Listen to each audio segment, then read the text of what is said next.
Hello friends, join our new Telegram channel, Powerful Option for Index and Stock Options, and don't forget to subscribe our YouTube channel to get latest videos.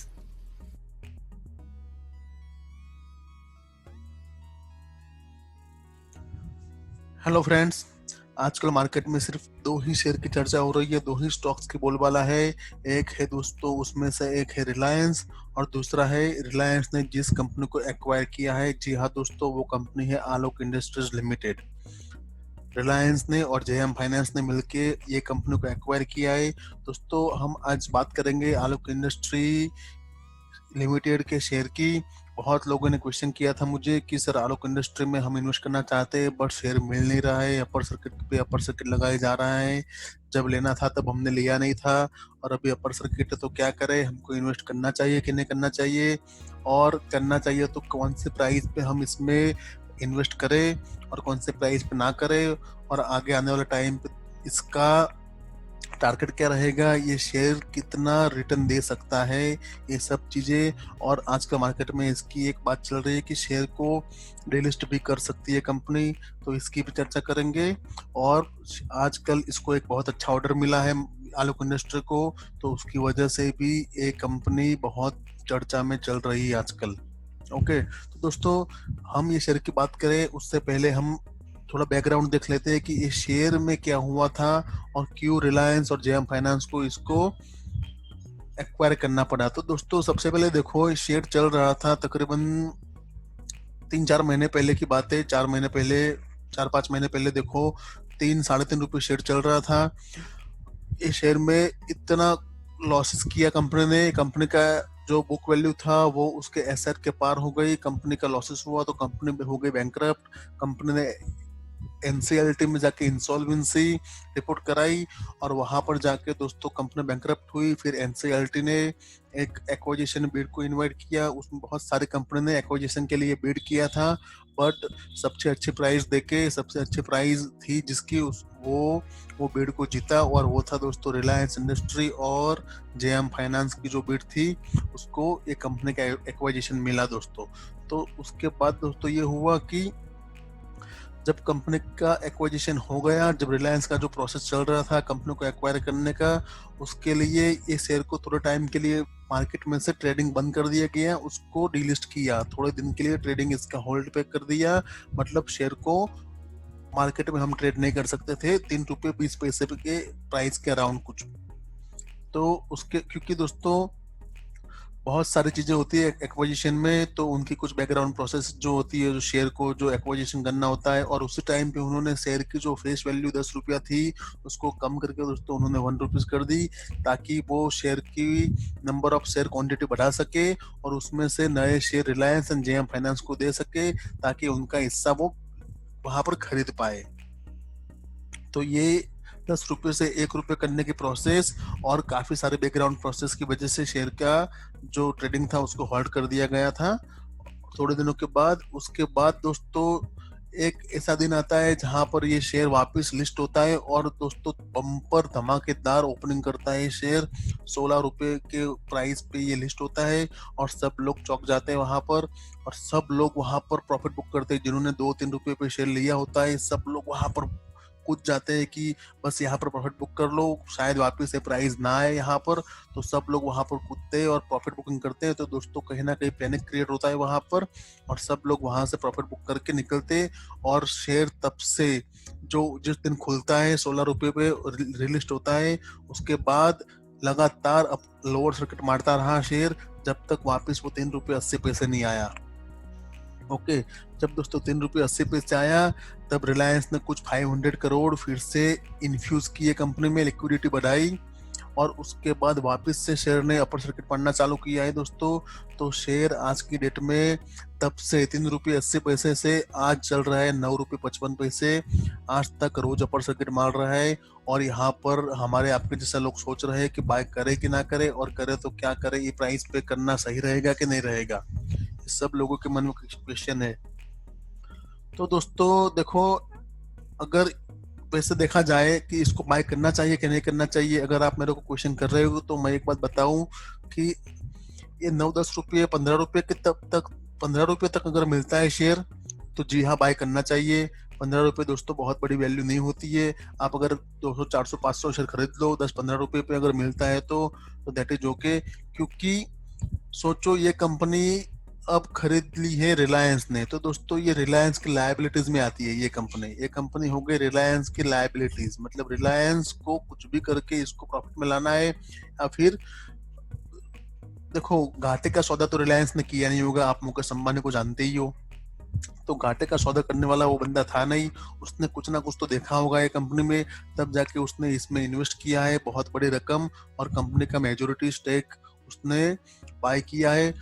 तो कुछ ना कुछ उसके दिमाग में होगा आगे जाके, कुछ ना कुछ तो उसके दिमाग में प्लान होंगे कि ये कंपनी को ऐसे आगे जाके ग्रोथ करेंगे और इसका ऐसा ग्रोथ होगा। तो दोस्तों मेरे हिसाब से रिलायंस की लायबिलिटीज है, इसीलिए कंपनी में अगर 15 रुपए के करीब इसको ये प्राइस आपको मिलती है तो आप उसको डेफिनेटली बाय कर सकते हो मेरे हिसाब से। बट दोस्तों अगेन, बिफोर इन्वेस्टिंग आप अपने फाइनेंशियल एडवाइजर से एक बार सलाह मशवरा कर ले। ओके, दूसरी बात देखो आज उसमें क्या हुआ था देख लेते दोस्तों। सुबह ओपन होता है 9:55 रुपए पे। ओके, सीधा अपर सर्किट लग जाता है। देखो यहाँ पर ओपन हुआ, वही उसका हाई है और वही लो है, मतलब ओपन ही अपर सर्किट पे होता है, वहां से वो नीचे आता भी नहीं है और अपर सर्किट उसकी ओपन भी नहीं होती है।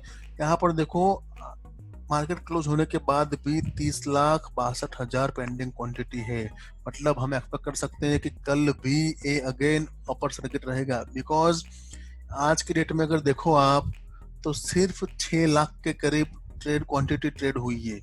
तो अगर 6 लाख क्वांटिटी में भी अपर सर्किट मारता है ये शेयर, तो यहाँ पर तो 30 लाख क्वांटिटी पेंडिंग है, वो भी बाइंग में देखो यहाँ पर। ओके, सेलिंग में तो कुछ भी नहीं है, तो बाइंग में क्वांटिटी पेंडिंग है। दैट मीन्स कल भी मार्केट ओपन होते ही इसमें से कुछ लोगों का ऑर्डर एग्जीक्यूट होगा और कल भी ये अपर सर्किट पे बैठ जाएगा। और दोस्तों कल भी अगर 45-50 पैसे का अगर अपर सर्किट लगाता है वो, तो कल ये स्टॉक्स 10 रुपए के ऊपर निकल जाएगा, ये स्टॉक्स यहाँ से, और 10 रुपए के ऊपर निकल जाएगा दोस्तों, तो ये स्टॉक्स फिर पेनी स्टॉक्स की गिनती में नहीं आएगा। ओके, तो ये स्टॉक्स की पेनी स्टॉक्स वाले जर्नी खत्म हो जाएगी और वहां से स्टॉक शायद रिलायंस के पास अच्छा कुछ प्लान होगा तो स्टॉक धीरे धीरे करके ऊपर निकल जाए और अच्छा खासा मल्टी बैगर बन सकता है आगे जाके। ओके, यहाँ पर देखो 6 लाख क्वांटिटी में भी अपर सर्किट मार दी, तो 30 लाख में तो सोच लो आप कल 100% अपर सर्किट में ओपन होना है। यहाँ पर देखो आप डिलीवरेबल क्वांटिटी भी 100% है, जितनी भी क्वांटिटी बाय की लोगों ने वो सब डिलीवरी लेके गए हैं, किसी ने भी वापिस बेचने का ट्राई कुछ भी नहीं किया है।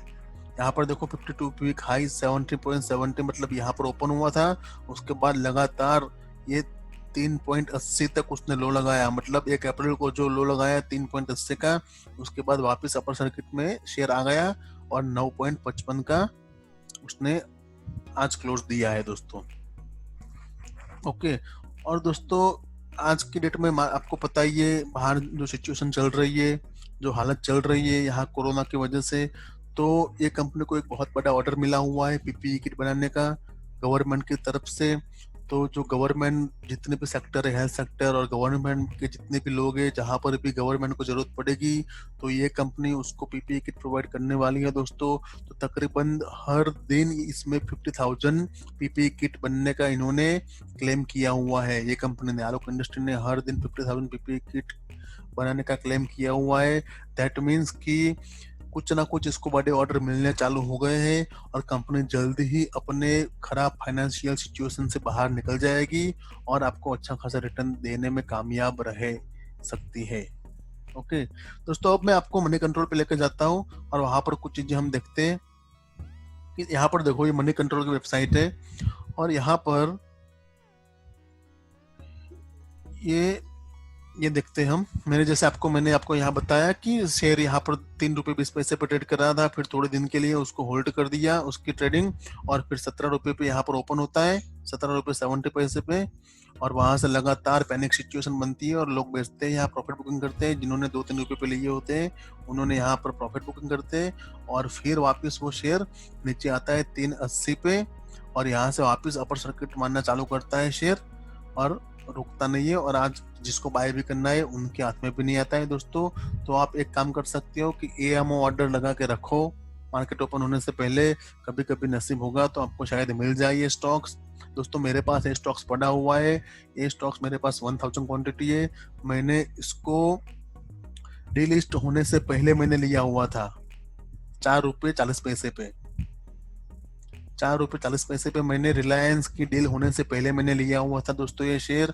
तो उसके बाद तो उसने मुझे ₹2 भी दिखाया था, मेरा वहां पर 4000 के ऊपर का लॉस भी दिख रहा था, फिर भी मैंने उसको होल्ड किया। फिर वापस 17.70 पे खुला, फिर भी मैंने नहीं बेचा, क्योंकि उस टाइम पे लगातार सेलर सर्किट थे तो बेचने का तो सवाल नहीं था, वहां पर बेच भी नहीं पाते थे। और आज दोस्तों सब लोग इसमें पड़ापड़ी कर रहे हैं कि ये स्टॉक्स मुझे चाहिए, क्योंकि दोस्तों कहीं ना कहीं मुझे लगता है कि अगर रिलायंस की लायबिलिटीज है तो कहीं ना कहीं कुछ तो अच्छा प्लान होगा, आगे जाके कुछ तो अच्छा करेगा ये शेयर। देखो आपको पता है जैसे रुचि सोया करके शेयर था एक, उसने कितना बड़ा दोस्तों, आज की डेट में सबसे बड़ा मल्टी बैगर शेयर वो माना जाता है। 4 महीने में ₹3 से लेकर ₹550 4 महीने में, और ₹550 पे भी वो अपर सर्किट पे लॉक है, रोज अपर सर्किट, रोज नया हाई बनाता है दोस्तों।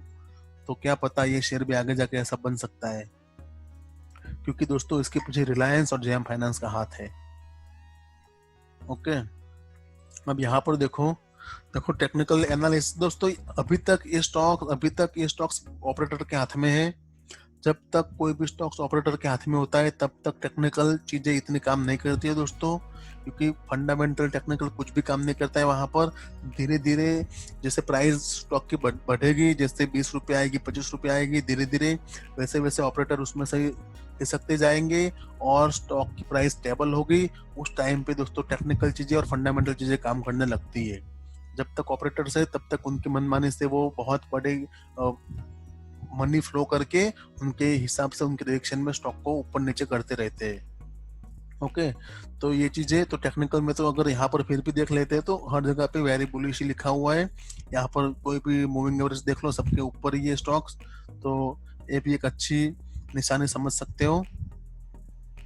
ओके, बट मैं एक चीज दिखाना चाहता था आपको, वो था दोस्तों ये चीज इंपॉर्टेंट है ये, इसलिए मैं दिखाना चाहता था। यहाँ पर देखो वैल्यूएशन निकालते हैं अगर हम, तो दोस्तों उसके मार्केट कैप है 21, मतलब 2200 करोड़ के मार्केट कैप पकड़ते हैं हम।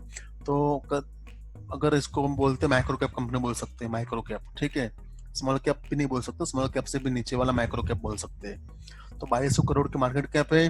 पी रेशियो दोस्तों उसका पी है 0.38, जबकि इंडस्ट्री पी है 1.43।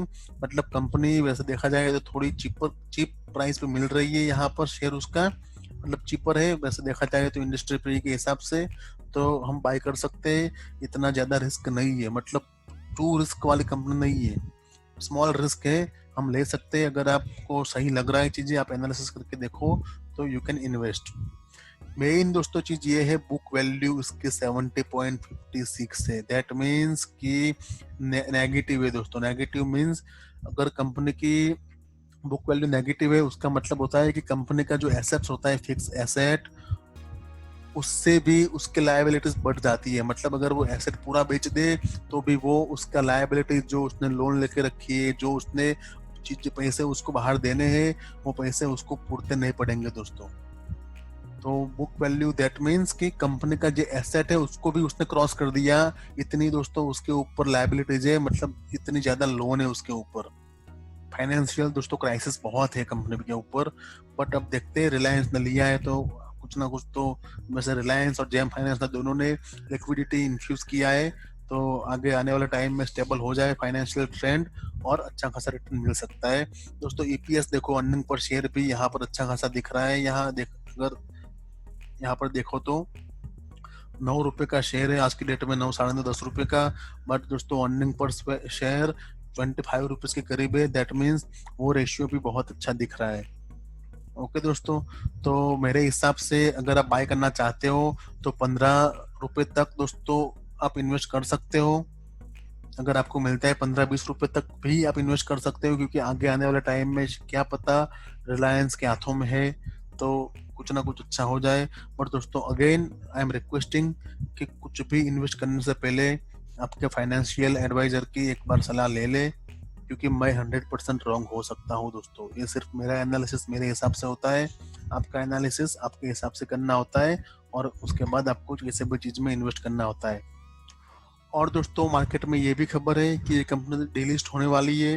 ये एक रूमर्स है दोस्तों, इसके ऊपर विश्वास मत करें, क्योंकि दोस्तों पहले अगर ये बात माने तो पहले ऐसी बात थी कि रिलायंस इंडस्ट्रीज ये कंपनी को डीलिस्ट करने वाली थी।